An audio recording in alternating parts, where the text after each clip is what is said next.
and welcome back to my channel. My name is Kate, and today I'm going to be going over my reading plans for the month of December, the final month of 2022. As you may have noticed, it is already December. We are a week in and I am just now getting this filmed and put up, so my apologies for being very slow, but I wanted to at least talk about what I'm doing this month because, per my usual, I am packing as much in as I possibly can, which means that I am participating in 3 readathons and have my usual overly ambitious TBR. So, without any further ado, I will get into it. Like I said, I am participating in 3 readathons. The first of these is Lightfall, which is part of the Aurelium broader readathon that G over at Book Roast has put together, which has just been, I've been participating in that since last year? Since April, I think, and it's been super fun. I've done, the basic setup for that is that you're creating characters who are in a magic school, and the reading that you do contributes to your studying of magic. And for Lightfall, it's basically a winter break shopping spree, so it's heavily mood reading. You get to really have fun with it. It's super low-key. There's no reporting on anything. So it should be really nice to have as just a chill readathon. So I won't be talking about my TBR for that because I'm just going to be fitting in the books that I read for my more strict readathon. The next readathon that I am participating in is the Bright and Merry readathon that Sarah from Bright and Bookish has put together. This one is going to be super fun. It is basically a board game with a bunch of different Christmas traditions, and you hop around the board game collecting tokens for each different tradition that Sarah talks about in their announcement video. So I will link Sarah's announcement video for that, and I will also link G's announcement video for her readathon so that you guys can check those out, because I'm not going to get too into the details here. I will say that for Sarah's readathon, Bright and Merry, I am going to be doing the hard mode version of that, and I think I'm going to be vlogging that. So I say I think as we're already partway through December, but I'm going to be vlogging it, and I'll be trying to put those out one a week. So look forward to seeing those with whatever progress I manage to make in that one. I think that'll just make it more fun to do it that way. And then the final readathon that I am participating in is the Reindeer readathon that is hosted by Eric over at Break Even Books. And there are a bunch of different co-hosts for this. It is a team-based readathon. It is unfortunately too late to sign up now if you have not already. This is mostly just so I can talk about the books that I'm reading for it rather than advertising the readathon. It ended up being huge, something like 1,000 participants, which is probably the biggest readathon I've ever participated in. I ended up on Team Nutcracker, which is hosted by the Roomies Digest, so I'll have their channel linked down below. I'm super excited to be participating in this. There are basically 10 books that I'll be reading for it. There's 9 main prompts and then an extra prompt that you can get points for. And I, per my usual, have put together an MBR, so I have one main pick for each prompt, as well as a couple alternates that I could toss in. Because I have a bunch of books to talk about for this, I am not going to be giving synopses for these. I'll just be giving a quick, here's why I picked, here's what I'm reading, and here's why I picked this. Just so that we're not sitting here for half an hour for a freaking TBR video. So, I will get on to those books. The first prompt is Dasher, finish a series or pick up a book that you started and put down. If neither of these are options, a short story or a novella. Well, I had plenty of options for those first two. My main pick for that is by Fire Above by Robyn Bennis. Sarah had recommended this series I think earlier this year. I will find their recommendation video for it. You get an idea of the series. It's basically a steampunk airships series. I loved the first one. It was super action-packed. I loved the main character, Josette Dupré. She was super fun. Like, borderline unlikable, but in a way I found really appealing because she's super smart and competent, but not necessarily a real good people person. So I'm excited to continue with this, although I have heard that this sequel is not quite as good as the first book. But regardless, if I can get to that, I can at least knock one more series off my list, which is frankly massive. So that's going to be one of the options. Then I have Queens of the Weird by Tamandra Whitecastle. This is sort of Kings of the Wild, but with Vikings. And I picked it up earlier this year and was enjoying it, but I read it a little too close to Kings of the Wild, and they are very similar in terms of plot beats. So I wanted to give it some time, so I might try and pick this one up in December. It is pretty wintry, so I think it's a good winter read. And then my final option for this first prompt is the one I'm probably least likely to pick up just because I'm not as excited about it as the other two, and that is Turning Darkness into Light by Marie Brennan. This is a sort of companion novel to Brennan's Memoirs of Lady Trent series that she did, and I didn't love the way that the series wrapped up, and so because this kind of continues that the way that Brennan chose to take the series, I'm less interested in it just inherently, but it is the last book that's tied to that series, and in order to check that series off, I would really like to read this, especially because I already own it, so it's too late to return, even though I didn't necessarily love the direction it went. So that is a possibility. Plus I love the dragons on this cover, regardless of whether or not I like the book. I do love this cover. The next prompt is Dancer, a book with a cursive, flowy, or elegant font on the cover. And my primary pick for that is a book that has been on my TBR for literal years at this point, and that is Six of Crows by Leigh Bardugo. I love thieves stories. I love heist stories. So I can't believe I haven't gotten to this yet. It just keeps slipping off my TBR, so I really want to prioritize this in December, even though it will be the start of another series at a time that I'm trying to wrap series up. But I really, really want to get to this, so it is my priority pick for that. I also have Spinning Silver by Naomi Novik. I meant to get to this in November and unfortunately just wasn't able to make the time for it. I started Dragon Age Inquisition again, which is the real reason I didn't get to it. So I need to try and get to this. If I don't get to it in December, I do want to get to it in January. It seems like the perfect winter read. It's a Rumpelstiltskin retelling. I have liked Naomi Novik stuff in the past, so I have high hopes for this. And if you are interested in Spinning Silver, or if you've already read it, there was a live show that I think it's Femmes Aficionado did for it. So I'll leave that link down below. I'm not planning on rewatching the live show until I actually read the book, but I am excited to hear everybody talk about it. Then the final option is yet another Sarah recommendation, because Sarah is very good at selling books to me, and that is The Monsters We Defy by Leslie Penelope. I actually have another series by this author that was their debut series that I really want to get to and actually own the first 2 books of, but this one sounds fun as a sort of historical fantasy that also has a heist in it. So if I don't get burned out on heists in December, I might try and pick this one up.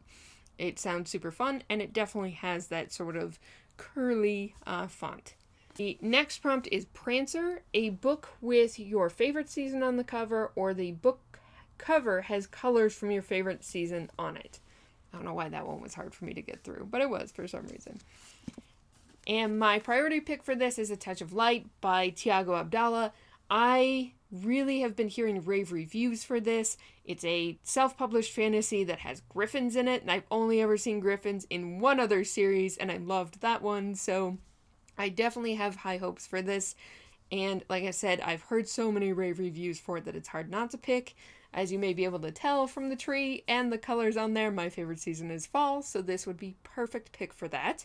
It also is a finalist for the self-published fantasy blog off, which is always a mouthful for me to get through for this year.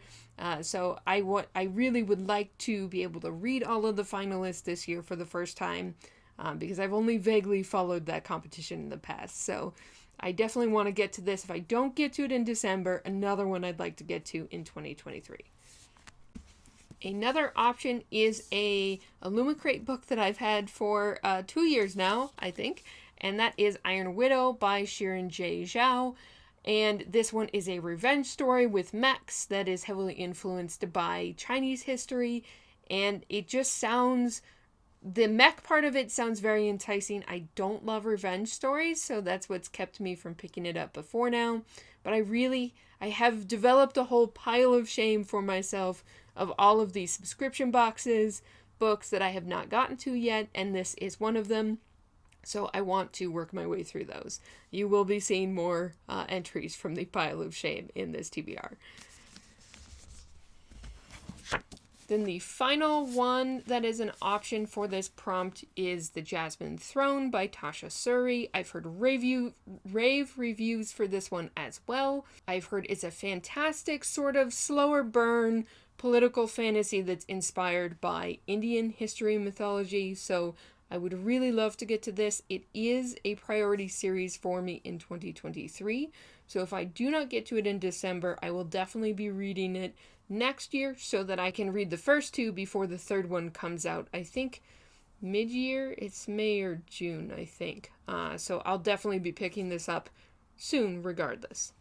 The next prompt is Vixen, which is a book that you want to read but you think might be overhyped, and there were some easy answers on here because there are some booktube darlings that I have not gotten to yet, and I think I will enjoy, but I'm definitely a little worried about. The first and easiest pick is Babel by R.F. Kuang.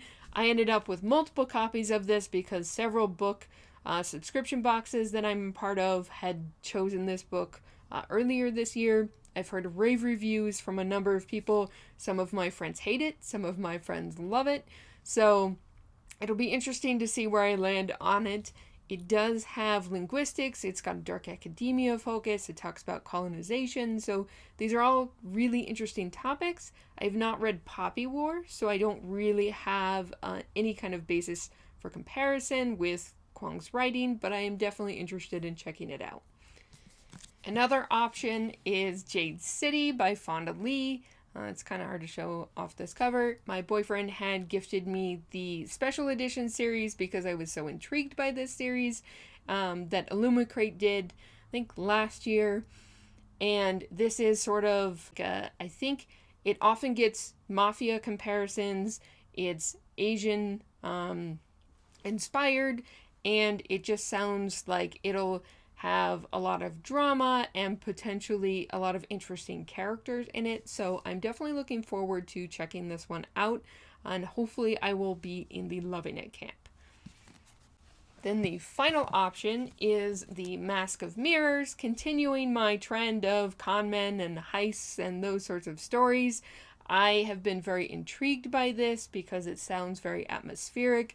I've heard rave reviews from Angela over at the Literature Science Alliance, as well as Kate from the Literary Apothecary, and Stephanie from Miss Richards Reads have all praised this really highly, and I would really like to get to it, but it's pretty chunky, so if I don't get to it in December, next year for sure. The next prompt is Comet, which is to pick a book with an astronomical word in the title. The first one that I want to potentially pick up is Eclipse the Moon by Jessie Mihalik. This is a sci-fi romance. I read the first book actually twice this year. Once in February when it initially came out, because it came out on my birthday. And then again recently because I couldn't remember a lot of the world building details, and I wanted to read that again before I picked up this one, since it picks up with a different set of characters from that same world. It has strong Firefly vibes. The main character is a hacker, which sounds really fun. She's kind of like the tech expert. She really reminded me of Kaylee from Firefly when I read the first one, so I am really looking forward to getting back to this. I know there have been mixed reviews for the series so far. It doesn't work for everyone, but I definitely really enjoyed the first one, so looking forward to more. Another option, if I'm not feeling romance, is Daughters of the Sun by Ira Mukhoty. This one is actually a nonfiction historical title about the women powerful women in the Mughal Empire in 16th century India. It just sounds really compelling. I know basically nothing about that time period in India, so I was very curious to check it out. I also really like the cover for this one. Let's see if I can get it to focus on it. So I would like to get to this one soon. And then my final option is another Illumicrate book from last year that I didn't get to, and that is She Who Became the Sun by Shelley Parker Chan. This one is a military fantasy that is heavily influenced by the historical China, similar to Iron Widow, except instead of Max, it's history. And so it sounded really interesting. It has a somewhat unlikable character in it, which for some reason has become a buzzword for me lately. I just have gotten, as I've gotten older, I enjoy characters more when they just don't want to put up with other people's shit. So I'm excited to check this one out at some point soon. I have heard it's a little more slow burn and pretty light on the fantastical elements, but I think as a history nerd, it could still be really fun for me. So looking forward to it. The next prompt is Cupid, which is to pick a book with a favorite trope in it. And for this, I wanted to narrow in on a specific trope that I really like, just because otherwise it's way too broad. And so I picked Animal Companion.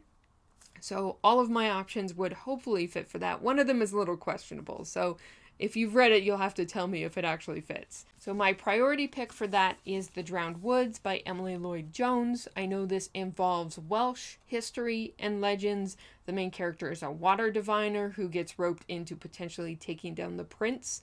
I know that it's sort of a ragtag crew with a corgi as one of the side characters. So Animal Companion for sure. It just sounds like it'll be super fun. And the audiobook is narrated by Moira Quirk, who did the Locked Tomb series, and I adore Quirk's narration. So I am super excited to get to this. I also love this cover. Cover by for sure, because this is just beautiful. So I'm excited to get to that. I definitely want to prioritize that one. Also, it's from my pile of shame list, so it would be nice to check that one off. The next option is Malice by John Gwynne, which is the first book in the Faithful and the Fallen series. Epic fantasy based on, I think, Celtic history and mythology. I've heard rave reviews for this. I did try this earlier this year, and it was just too slow for what I was in the mood for at the time. I just didn't have the brain power for keeping track of some of the characters. So I'd like to pick it up again soon, and there is an animal companion in this one. I know that for sure. The choice that is somewhat questionable is Voice of War by Zach Argyle. I know that this is a self-published fantasy series that I have heard rave reviews for. I have the audiobooks for this entire series, so it would be fun to check these out. I know there are animals known as chroma wolves who show up in the series, but I think they show up in this book, but they might not show up until the second book. Because the second book is the one that actually has the wolf on the cover, but we'll find out. At least it's a potential option for me, and if you have read this, do let me know if it would count. The next prompt is Donner, which is a book you want to read, but you're not a fan of the cover. My priority pick for this is somewhat of an excuse to get to this book, because I don't despise this cover. I just think it's boring in comparison to the other version. And that is the Goblin Emperor by Katherine Addison. The UK cover is so much better than this. This just is not very interesting to me. I was very hesitant to pick this up for a number of years, even hearing the rave reviews for it, just because I've heard that it's political fantasy, very slow burn, and I didn't know if that would really be for me, because I need at least some action in the plot to keep me going. Usually, but I recently read A Taste of Golden Iron with my friend Maria from Maria Might Read That, and absolutely adored it. There are a ton of comps to Goblin Emperor for A Taste of Golden Iron, so I have high hopes for this, and I am more excited to read it now that I've found that there is some political fantasy I really enjoy. So, looking forward to this one. The next one would definitely count because I low-key hate this cover, and that is A River Enchanted by Rebecca Ross. This is the Illumicrate version, which I got from them earlier this year. And I love the UK cover with the purple and the thistles and the river that you can see through it. I despise that Illumicrate just jammed this harp from the US cover in here and took away the purple thistles that were so cool. So I really don't like this cover at all. If I do end up liking this, I know it is, well, I shouldn't say I know. I believe it has like Scottish influences. I know the narration for the audiobook is someone with a Scottish accent. So I am always compelled by that because I love Scotland. Like a fair number of us in the US. And I just think it could be really fun. It might, the romance, we'll see how that works out for me, but I'm definitely interested in reading this. If I do love it, I will probably try and get the UK dust jacket just because I hate looking at this. The final option is Her Majesty's Royal Coven, which is one I got either from, I think it was Illumicrate. Either Illumicrate or Fairy Loot, I don't remember. And what I don't like about this is how friggin' neon it is. I'm just not a neon person. Although I do like the edges here. Those are pretty sweet. This is urban fantasy. It would be pretty outside of my wheelhouse because it has a coven that basically works for the British government and has to team up after kind of splitting up for a while. So it sounds compelling, but also it isn't, I don't love sort of fantasy in a contemporary setting. I tend to enjoy my escapist world building, so we'll see how this one goes if I get to it. It is from my pile of shame, so I do need to get to it soon regardless. The next prompt is Blitzen, which is to roll basically a random number generator from 0 to 9, and whatever number you end up with, the page number for the book has to end in that. And I rolled a 0, and I was really struggling to find books that ended in just 0. And then, until I remembered that I still have Network Effect, which is the only full-length novel in the Murderbot series. I adored all of the Murderbot novellas. Well, no, there's one I didn't enjoy as much, but I adored most of the Murderbot novellas. I have really been wanting to get to this. I don't know how I've skipped over it until now. Because I reread all of the novellas earlier this year and just somehow never got around to this one. So definitely want to prioritize this for this prompt. If I somehow don't get to that, my other options are The Paper Menagerie by Ken Liu. This is a short story anthology that Liu wrote. I've heard it's emotionally devastating, so we'll see if I'm in the mood for that kind of thing. But I have heard rave reviews for this, so even if I don't get to it now, I would like to get to it sometime soon. Finally, I have Gallant by V.E. Schwab, and I'm a little hesitant with this because I've heard very mixed reviews, but it's nice and short, so if I need a really short book, it'd be perfect for that, and it is from my pile of shame, so I do need to read it. Alright, we have made it to the final prompt, thankfully, and that is Rudolph, which is to start a new series.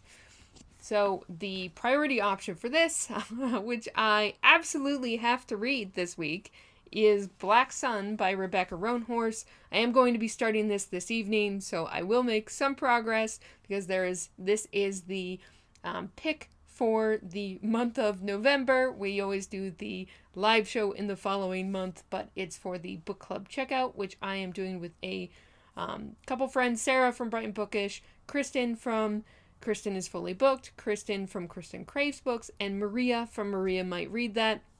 The live show for this is going to be this Sunday, November 11th. I do not remember what time, so I will post that on the screen and as well in the description, and that live show is going to be on Maria's channel. So I am looking forward to getting back to this. I did DNF this when I originally picked it up when it came out, which I think was in 2020, and I mostly DNF'd it because I wasn't really in the mood for it at the time. There's a POV in here that I don't love, and I heard about a super cliffhanger ending, so I was like, no. When the second book is out, I will pick this one back up, and conveniently, the second book is out We picked it for our book club, so I will be getting to this one. Some other options. So, like I said, I will definitely be getting to that one for this prompt. There is the 10th book that you can read if you want to, is to repeat one of the prompts. So I have 2 others that would fit for a repeat of this prompt. And the first of these is The Atlas 6 by Olivie Blake. I have multiple copies of this book that I have gotten from various subscription boxes. Or actually, one from a subscription box and the other just because I love the covers and I loved the design they did for special editions of them. I really hope I like it because otherwise I'm going to be selling a lot of versions of Atlas 6. This is another dark academia, which is funny since it's not normally my subgenre. But it sounds very snarky, bordering on pretentious, which could be really fun for me. I don't necessarily hate that. So I definitely am curious to give this one a shot, and I have to justify how many copies I have of it. And then the final option is another one I meant to read in November. I have told several friends who are enormous fans of this series that I'm going to read it, and I keep not doing it. So I really need to get to this one ASAP, and that is The Rune of Kings by Jen Lyons. This is the first book in the Chorus of Dragons series. I have heard rave reviews for this. The humor, the footnotes, the snark level of it just really makes me think I will adore this series. I just have to actually get to it. So I really want to prioritize this soon. Okay, we are finally through all of the potential books that I may read in December, as well as the readathons I'm going to be participating in. Like I said, keep an eye out for the vlogs that I will be doing for Sarah's Bright and Merry readathon. Definitely let me know if you are joining any of these readathons, if you have read any of the books that I talked about and you want to share thoughts. Please feel free to do so. I always love talking to you guys in the comments. I hope you have a wonderful reading month and an excellent holiday, and I will see you next time. Bye!